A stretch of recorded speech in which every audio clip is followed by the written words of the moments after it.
Olá pessoal, sejam muito bem-vindos a mais um vídeo e hoje nós vamos tratar sobre o seguinte tema aqui, o mito de Adapa. Isso mesmo, o mito de Adapa.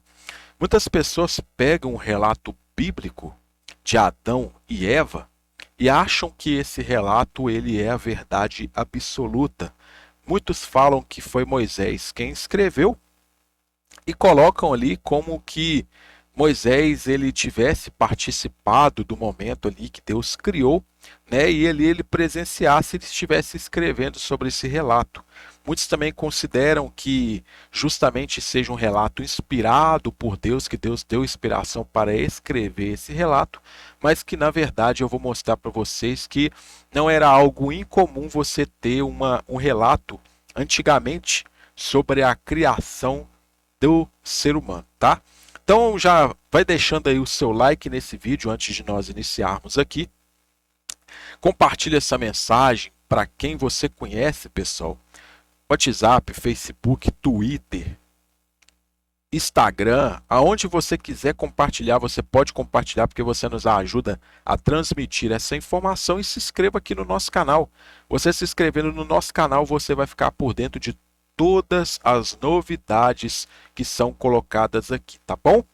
Então, ou seja, esse material aqui que eu vou estar colocando para vocês foi um material que foi traduzido, tá? Traduzido do francês. Eu esqueci foi o nome do autor agora, mas as referências bibliográficas estão discriminadas aí, tá? E esse material aqui fala sobre essa questão do mito de Adapa, que é muito interessante aqui. Aí eu peguei também a questão das tábuas lá, tem aqui também as imagens dessas tábuas, tem a transcrição de cada uma delas, né, desse relato, para vocês tirarem as próprias conclusões. Aqui é um trabalho de análise, tá? Como é um material que foi traduzido, que eu estou trazendo aqui para vocês, então uma análise que foi feita a respeito dessa questão, tá? Do mito de Adapa, para vocês conhecerem um pouco a respeito desse relato aqui. O caráter de Adapa, se ele é menos conhecido que o de Gilgamesh, eu tenho um vídeo também sobre essa questão de Gilgamesh que vocês podem estar pesquisando, e o comparativo da epopeia de Gilgamesh com o relato bíblico, vocês podem estar pesquisando aqui, tudo fundamentado, tá? No entanto, fez escorrer muita tinta. O mito dedicado a ele aborda o tema da mortalidade masculina. O papel central do deus é, bem como as ligações que unem esse texto à tradição exorcista tárdia, sugerem que ele pertencia a uma teologia distinta para a cidade de Eridu. O próprio texto está incompleto. Nós possuímos parte delas graças a um tablet encontrado em Tel El Amarna, tá? No Egito, no fragmento B. Quatro outros fragmentos, ou seja, tem datados do primeiro milênio, dá-nos o início e o fim, tá? O texto abre segundo as leis do gênero mítico, em um prólogo que enfatiza os pontos essenciais e constitui uma espécie de resumo da ação. O começo, infelizmente, se perdeu, mas foi para narrar a criação de Adapa. Ele é possível que o script do nosso texto seja preservado em um catálogo literário, tá? Na forma Adapa dentro desse. Nós temos ali a sabedoria, sua fala é capaz de dar ordens como a de Anu. Ele é o Adapa, encheu-se de um templo entendimento para que desvendasse os segredos do país. A ele deu sabedoria, ele não lhe deu a vida eterna, tá? Então tem essa referência falando que não deu a vida eterna ali para Adapa, tá? Essa passagem ecoa as palavras de Utnapishtim, da epopeia de Gilgamesh, tá? Quando os deuses criaram a humanidade, é a morte que deram à humanidade. Vida está em suas mãos que eles o mantiveram. Da mesma forma, no mito, né, onde encontraram os sete sábios do Apso, o puro peixe de Puradu, que como é seu pai, são todos dotados de um entendimento sublime. Se é o apicalo dos deuses, de acordo com o epíteto tradicionalmente preservado a ele, Adapa interpretará o mesmo papel com a humanidade. Neste prólogo, os verbos são no passado. As 10 linhas seguintes traduzem a situação de pela fórmula ina keuma. Naquele tempo, esses versos não podem mais descrever Adapa. É, pelo contrário, uma apresentação do papel primordial de antes do início do mito.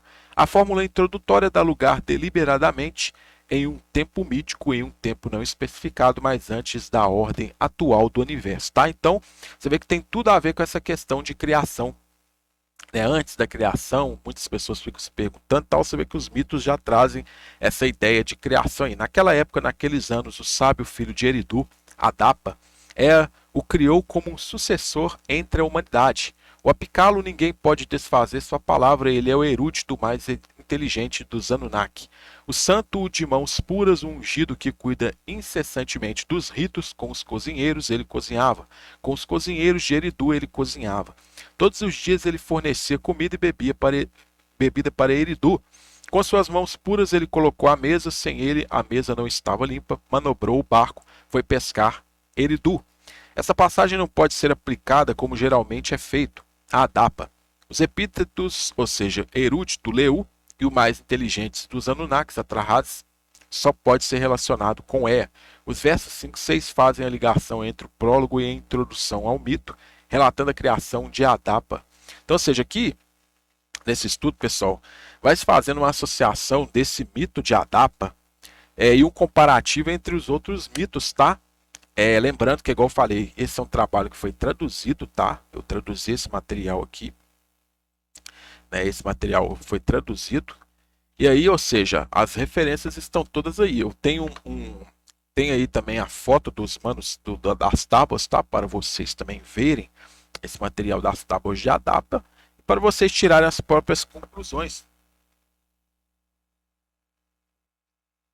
Para vocês verem que os relatos bíblicos não são os únicos que tratam dessa questão de humanidade, da criação da humanidade, do barro, da argila e etc e tal. Você veja que existem relatos anterior ao relato bíblico, tá? E que, óbvio, possivelmente, o relato bíblico tenha se espelhado nesses materiais. Atividade de cozinha e pesca, que portanto só pode depender de Ea, nos mostra que encontrar na autora, na aurora dos tempos, quando os deuses ainda tinham que assumirem a obra e os próprios ritos. Toda essa passagem é um imperfeito e marca claramente o caráter incompleto desta criação. Esta é uma situação exatamente paralela àquela que figura o prólogo do mito de Atrahasis, tá? Quando os deuses eram ainda homens, eles assumiram o trabalho, suportaram a labuta. Grande foi o trabalho dos deuses, pesado seu trabalho e longo sua angústia. Observe da passagem que o barco também é manobrado pelo deus Ea. Na linha 16 descobrimos o papel de Adapa na cidade de Eridu. Essa passagem também é introduzida por uma fórmula temporal que ecoa a linha 5. Naquele momento, em este mesmo tempo, ou seja, naquela época Adapa, filho de Eridu, estava deitado com a sua cama, verificava a fechadura de Eridu todos os dias. Tais então eram as funções de Adapa. Seu papel era o de um porteiro responsável por vigiar durante o sono de seu senhor. Mas para da linha 19, os verbos no pretérito indicam que deixou a apresentação atemporal da situação para entrar à ação. Aí fala assim, ó, no cais puro, no quaidu disque lunare, embarcou no barco, mas sem um leme, seu barco à deriva. Sem mesmo uma vara, ele tentou dirigir seu barco. Assim aconteceu no meio do vasto mar. O barco que Adapa leva é o de Ea, um barco mágico cujas propriedades estão listadas na viagem de Enki para Nippur. Adapa não tem meios para manobrar a máquina e, portanto, comete um sacrilégio ao apoderar-se dela. O fragmento B retoma a história aproximadamente neste ponto. Tudo no mais pode-se supor que alguns versos descrevem Adapa em pesca no meio do mar. Compare as linhas B, né? 50 e 51. Para a casa do meu senhor, no meio do mar, eu estava pescando, o mar era como um espelho. O corte do verso do texto do fragmento B é completamente, ou seja, que chateia, né? E traz a chateação aí. Este é um tablet escolar, o exercício de um escriba que não estava acostumado com textos literários. Existem inúmeras travessias de uma linha para outra. Piccioli tem quem queria, em sua edição, restaurar o corte do verso original. Sua numeração de linhas segue esta restituição. Seguiremos de preferência aqui a quebra das linhas do texto original. O vento sul começou a soprar e o fez naufragar, e ele fez afundar. No domínio dos peixes, ele diz vento sul, seus feitiços, tanto como existem. eu quero quebrar sua asa, de acordo com a palavra que ele falou. A asa do vento sul quebrou. Por 7 dias o vento sul não soprou sobre a terra. Então aqui, se você for pegar o mito de Adapa, você vai ver que a Adapa foi oferecido a ele a comida da imortalidade, mas parece que ele foi enganado por Ea, ou seja, Ea falou para ele não aceitar essa comida, não aceitou nada do deus Anu, se eu não me engano, que seria algo que daria imortalidade para ele. E tudo isso ele foi levado à presença dos deuses porque justamente ele chegou e fez essa questão que ele quebrou, né, a asa do vento sul. Vocês vão ver aí que vocês podem pesquisar aí, mais aprofundar mais no assunto a respeito disso. Você vai ver que é uma questão muito interessante que, assim como no relato do Gênesis, o homem foi privado, né, do fruto que geraria a imortalidade, que é o fruto da árvore da vida, por ele ter comido da árvore do conhecimento do bem e do mal. Adapa também ele foi privado, ou seja, de certa forma, né, da imortalidade, né? Apesar das incertezas do texto, a sequência é clara. Adapa, aproveitando o sono de Ea, usurpou as funções divinas indo para pescar no barco do deus. Incapaz de manobrar o barco corretamente, ele caiu no mar. Sul um vento terrível, mas também veio do sul um vento terrível, mas também um demônio particularmente poderoso, pois é Pazuzu, o príncipe dos demônios, cujo amuleto foi usado para afastar outros poderes demoníacos, tá? Hawks mostrou a importância do vento sul no baixo vale do Tigre e Eufrates. Por outro lado, conhecer o papel de Ea e Eridu em toda a literatura exorcista, ele também deve ver nessa passagem um aspecto religioso ou médico. O demônio do vento sul foi considerado bastante poderoso para afugentar seus semelhantes, então foi o suficiente para conciliar para se proteger da maioria dos perigos. Se este demônio é derrotado, o risco é grande ver os outros demônios, tá? Então vem em auxílio de seu servo, enquanto a estilística do gênio, a ação nos é apresentada pela primeira vez sob a forma de aconselhamento dado por Ea a Adapa. E tem aí a questão do texto para vocês verem. Ó. Ea, que conhece os céus, o tocou. Ea fez Adapa usar o cabelo solto. Ele veste uma roupa de luto. Deu-lhe instruções. Adapa, você mesmo irá antes de Anu, o rei. Você tomará o caminho para o céu, e quando estiver a ascender aos céus, você se aproximará do portão de Anu. Na porta de Anu, Dumuzi e Gizida ficará de pé. Eles o verão e o pressionarão com perguntas. Por que você se mudou assim? Adapa, para quem você vestiu uma roupa de luto? Em nosso país, 2 deuses desapareceram. É por isso que eu ajo assim. Quem são os 2 deuses que desapareceram no país? São Dumuzi e Gizida. Outros e desatou a rir.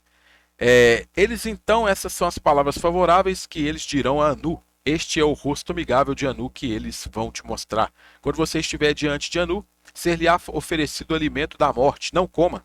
Você será oferecido a bebida da morte, não beba. Vamos oferecer-lhe uma roupa, coloque-o.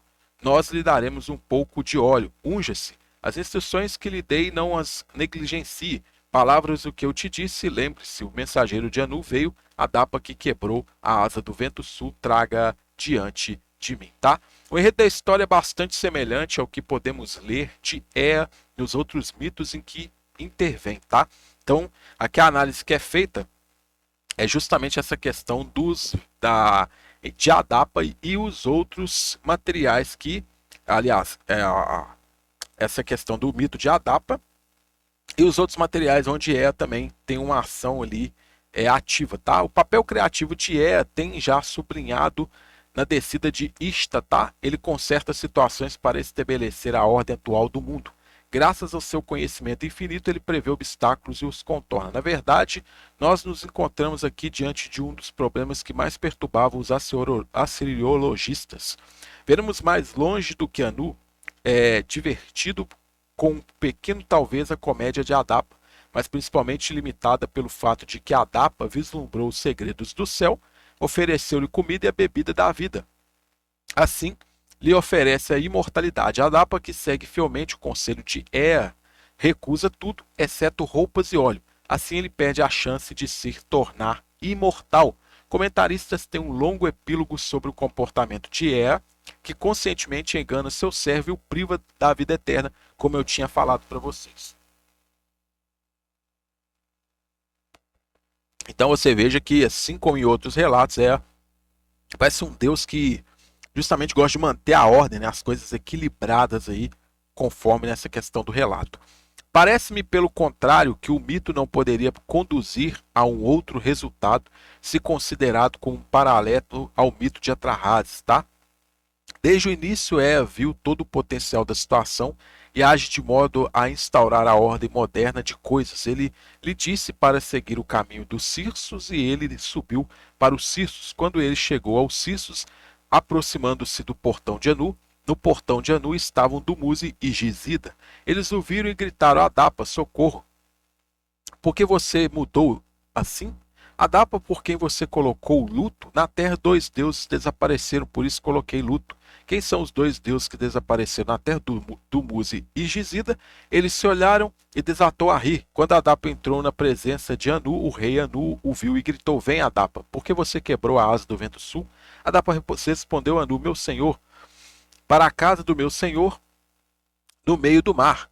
Eu estava pescando, o mar era como um espelho, o vento sul começou a soprar e isso me fez naufragar. Ele me fez afundar no reino dos peixes. Na raiva do meu coração amaldiçoei o vento sul, respondeu ao seu lado Dumuzi e Gizida, falando palavras favoráveis a Anu. Seu coração se acalmou e ele ficou em silêncio. Porque para uma humanidade que não é digna, revelou o que pertence ao céu e à terra. De um coração corajoso ele o dotou, é o trabalho dele. Nós os que vamos fazer com ele? Alimento da vida, traga-lhe a chave que ele come. Eles trouxeram alimento vivo, mas não comeu.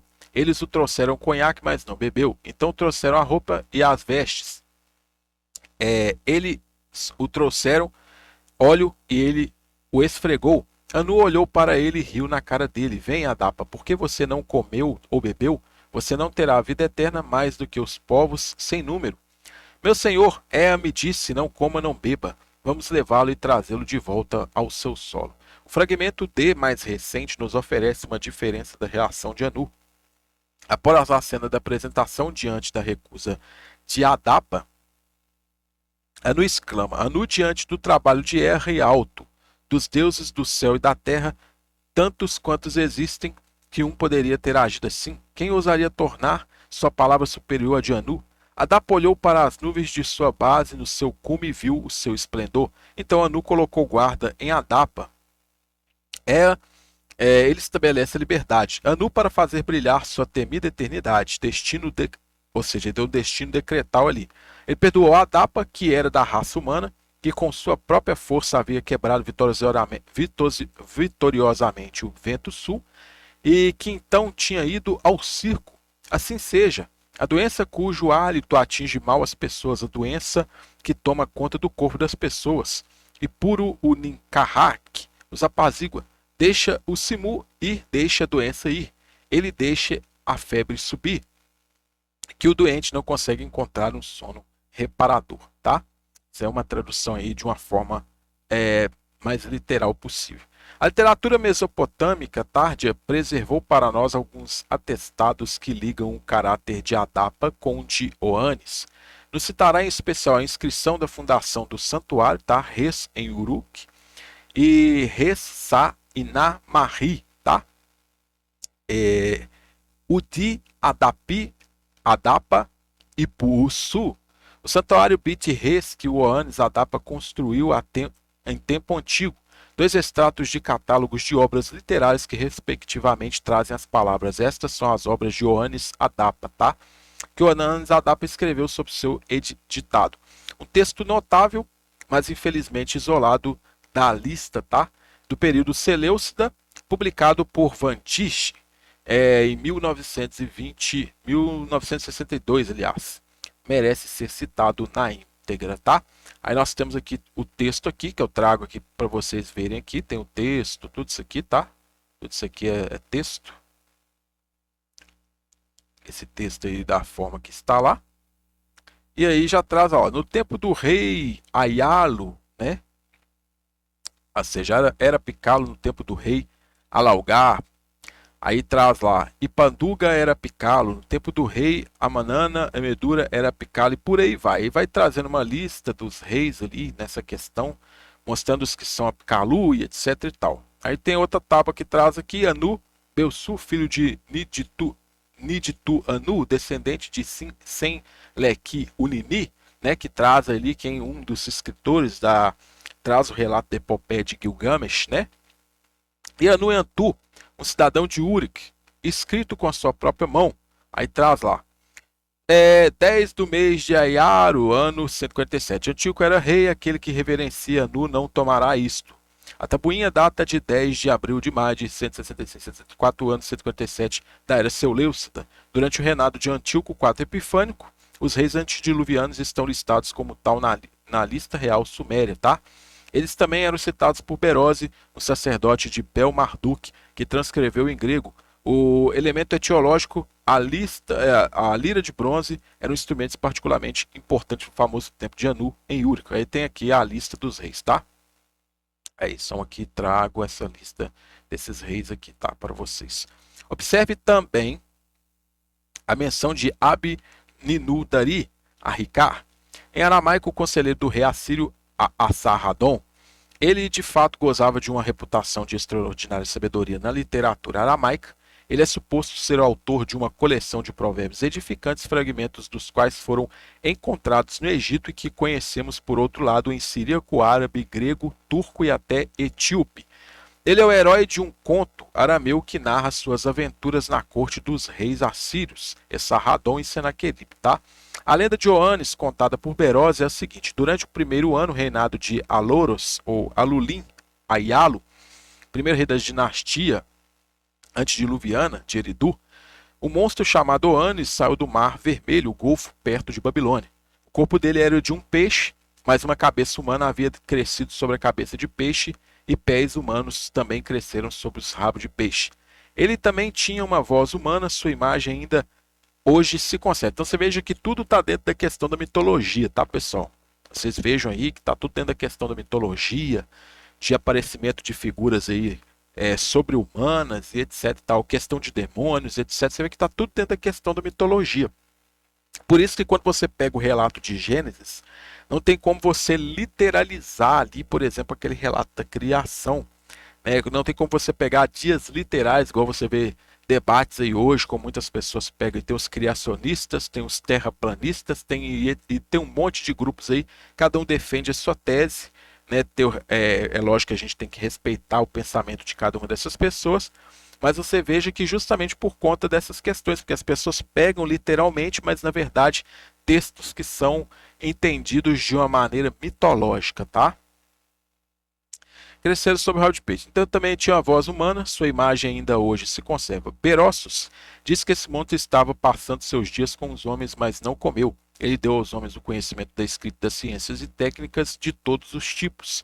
Ele também os ensinou a construir cidades, fundar templos, promulgar leis e medir a campos. Ele lhes revelou novamente as sementes e a colheita dos frutos. Ele lhes deu-lhes, em suma, tudo que torna a vida civilizada. Desde esse tempo nada mais foi descoberto. Quando o sol estava se pondo, Anis voltou ao mar e passou a noite no abismo, pois era anfíbio. Mais tarde, outros monstros idênticos apareceram novamente. Essa tradição não sobreviveu como esta até agora em literatura cuneiforme. Obviamente é uma tradição de Eridu, as representações de Oanes, o homem-peixe, de que fala Berossi, aparecem em particular em relevos que representam cenas de exorcismos, tá? Os sacerdotes que praticavam esta arte vestidos com sobras de peixe para realizar o ritual, essa tradição mais uma vez liga Enki ao Golfo Pérsico e parece bem opor-se à tradição oficial de Nippur. Não foi mantido apenas em fragmentos dos textos de exorcismo da literatura do estudioso dos últimos proponentes da cultura babilônica, na época Seleucida. Provavelmente podemos acrescentar a esta tradição vários mitos sumérios relacionados a Enki, bem como o mito de Adapa. Os temas ali desenvolvidos são em parte paralelos ao conhecido pela tradição de Nippur. Destaca-se o tema da criação do homem para libertar os deuses dos trabalhos que eles tinham que fazer antes. No mito de Adapa, não estabelece a liberdade de Ea, isto é, que o liberta das obrigações religiosas, pelo qual era responsável, transferindo-os para Adapa e, portanto, para a humanidade. Fundou também, ao mesmo tempo, a reputação dos sacerdotes de Eridu na luta contra a doença e os demônios que a carregam. Não devemos negligenciar, por outro lado, o tema da imortalidade que escapa aos humanos. Este tema está presente de uma forma diferente em muitos mitos mesopotâmicos. Aqui a imortalidade humana deriva da armadilha de Ea. Ele sentiu que os grandes deuses seriam obrigados a conceder imortalidade a Adapa porque ele teve a revelação dos segredos do céu. Sua localização excepcional necessariamente implicava este dom excepcional. Então você veja que aqui tem uma semelhança muito grande com o relato bíblico. Por quê, pessoal?